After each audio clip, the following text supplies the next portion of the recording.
ಇದ್ದಾನೆ. ಮಗ ಯಾಕೋ ಏನಾಯ್ತು? ಯಾಕೆ ಟೆನ್ಷನ್ ಅಲ್ಲಿ ಇದೆಯೋ? ಮಗ ಹುಡ್ಗಿ ಕೈ ಕೊಟ್ಬಿಟ್ಲು ಕಣೋ, ಬದುಕಿದ್ದು ಪ್ರಯತ್ನ ಇಲ್ಲ. ಹೋಗೋಣ ಇವತ್ತು, ಏನಾದ್ರೂ ಆಗ್ಲಿ ಇವತ್ತು.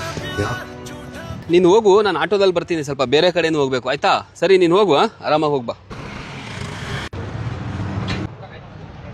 ಬೇಬಿ, ಜಸ್ಟ್ ಈಗ ನಾನು ಫ್ಲೈಟ್ ಇಂದ ಲ್ಯಾಂಡ್ ಆಗಿದ್ದೀನಿ. ಮೀಟಿಂಗ್ ಮುಗಿಸ್ಕೊಂಡು ಕಾಲ್ ಮಾಡ್ತೀನಿ.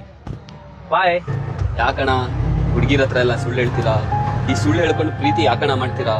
ಸರ್, ನನ್ನ ಹುಡ್ಗಿಗೆ ನಾನು ಬಿಟ್ಟಿರೋಕ್ ಆಗಲ್ಲ ಸರ್. ನಾನೇನಾದ್ರು ಬಡವ ಅಂತ ಅವಳಿಗೆ ಗೊತ್ತಾಗ್ಬಿಟ್ರೆ ನನ್ನ ಬಿಟ್ಟೋಗ್ಬಿಡ್ತಾಳೆ ಸರ್. ಅದಕ್ಕೆ ನಾನು ಸುಳ್ಳು ಹೇಳ್ತಾ ಇರೋದು. ಯಾವತ್ತಾದ್ರೂ ಒಂದಿನ ಗೊತ್ತಾಗ್ಬಿಟ್ರೆ ಅವಾಗ ಎಷ್ಟು ಬೇಜಾರಾಗುತ್ತೆ. ಅದಕ್ಕೆ ಮುಂಚೆನೆ ಹೇಳ್ಬಿಡಿ ಅಣ್ಣ, ಸತ್ಯ ಏನಿದೆ ನಿಜ ಹೇಳ್ಬಿಡಿ ಅಣ್ಣ. ಹೌದು ಸರ್, ನಿಜ. ತಡೀರಿ, ಹೇಳ್ಬಿಡ್ತೀನಿ. ಹಲೋ ಬೇಬಿ, ನಾನು ಇಷ್ಟು ದಿವಸ ನಿನಗೆ ಸುಳ್ಳು ಹೇಳಿದ್ದು. ನಾನೊಬ್ಬ ಆಟೋ ಡ್ರೈವರು, ನಾನು ತುಂಬಾ ಬಡವ ಬೇಬಿ.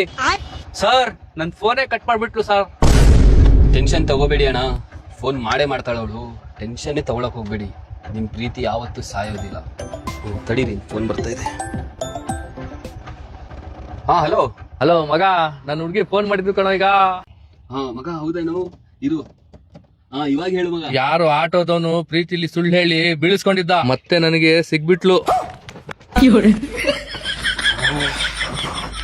ನಾನು ಬದುಕಿದ್ದು ಈಗ ಏನು ಪ್ರಯೋಜನ?